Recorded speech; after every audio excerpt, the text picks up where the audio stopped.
Welcome to Tyrese Vlog! For this video, we are going to share our first ever YouTube pay!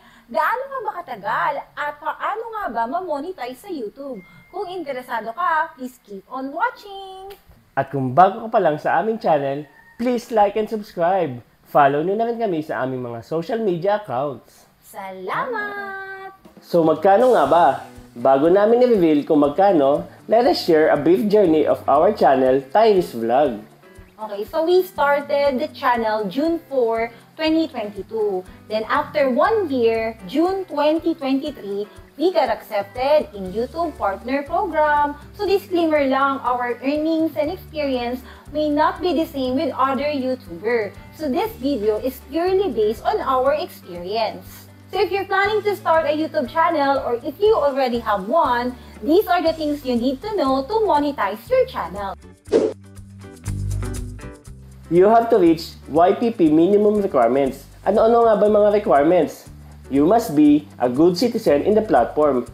Wala dapat kayong community strike, wala ring copyright strike, at wala ring reuse contents. You must have at least 500 subscribers and one of the following. Either 3,000 public watch hours or 3 million shorts views. So guys, yung watch hours is within 12 months only. And then si shorts for the last 90 days lang. Nag-exceed na kayo doon, mapapansin nyo na babawasan yung watch hours nyo kung wala kayong bagong upload. Pero kung may bago kayong upload, nadadagdag siya. So yung watch hours na yun, within 12 months lang. So once you reach and pass the requirement, your channel will be reviewed.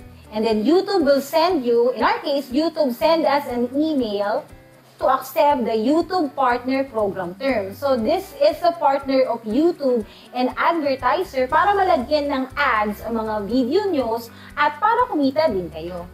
After ma-approve for YPP program, so eto na yung time na upload lang tayo na upload ng mga videos para mas marami yung views. Kasi nga, ang sahod dito sa YouTube ay depende sa views ng mga videos nyo. Mas malaki or mas marami yung views, mas malaki din yung earnings.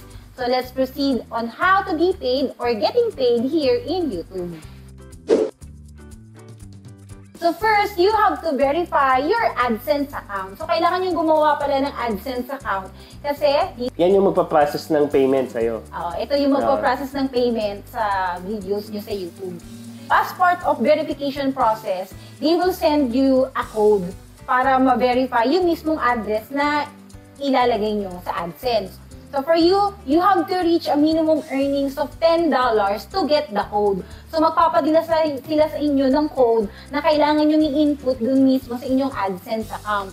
So in our case, I received the code July 28, 2023. So halos 3 linggo bago dumating yung code na ipapadala ni AdSense. Then once na na-receive nyo na to, you just have to input that on your AdSense account. Kailangan nyo rin palang i-set up ang inyong payment information. So dito may mga option kung paano nyo gustong makarating sa inyo ang inyong sahod. Pwedeng through, alam ko, pwedeng through Western Union or mga remittance partners. Remittances. So in our case, ang pinili namin ay wire transfer to bank account. So ang ginamit namin dito yung aking BDO account. Also, meron din pala dito na kailangan yung mag-fill up ng tax form sa YouTube. So marami namang tutorials or mayroon namang mga guidelines kung paano.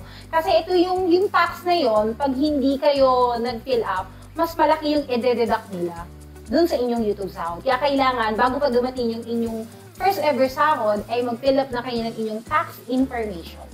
Sa mga bago pa lang sa YouTube, hindi pala siya basta-basta nakakasahod agad-agad. So, kailangan nyo ma-meet yung kanilang minimum threshold. Hanggat hindi nyo pa na-meet yun, hindi kayo sasahod for a month. So, sa case ng YouTube, ang kanilang minimum threshold ay $100. So, once na-reach nyo yun, ibig sabihin, may sasahodin kayo for that month. Tama. So, in our case, matagal guys ha. Na-monetize kami ng June. Diba? Hindi kami kaagad sumahod. Gano'ng katagal? So sa amin, in our case, after 6 months pa kami nakasahod. June, July, August, September, October, tama. Yung October kasi namin na-reach yung kanilang threshold ng $100. So yung sahod nyo for the month of October, marireceive nyo siya the next month pa. Tama.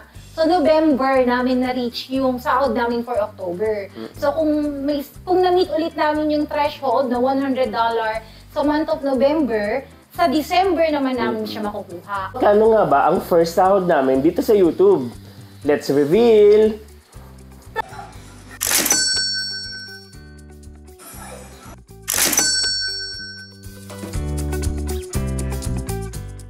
Maraming salamat nga po pala sa mga sumusuporta sa aming channel at sa mga nanonood ng aming mga videos. Sana nakatulong sa inyo ang video na ito. At sa mga nagpaplanong pumasok sa YouTube, sana nagkaroon kayo ng ideya kung magkano nga ba ang kitaan ng mga small-time YouTuber tulad namin. Para kumita dito, kailangan masipag kayo sa pag-upload ng mga videos. Be consistent at dapat na andito ang passion nyo. Dapat interesting din ang mga videos para may mga viewers na manood sa inyo.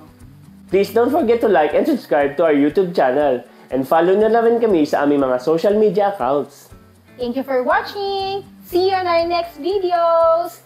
Salamat!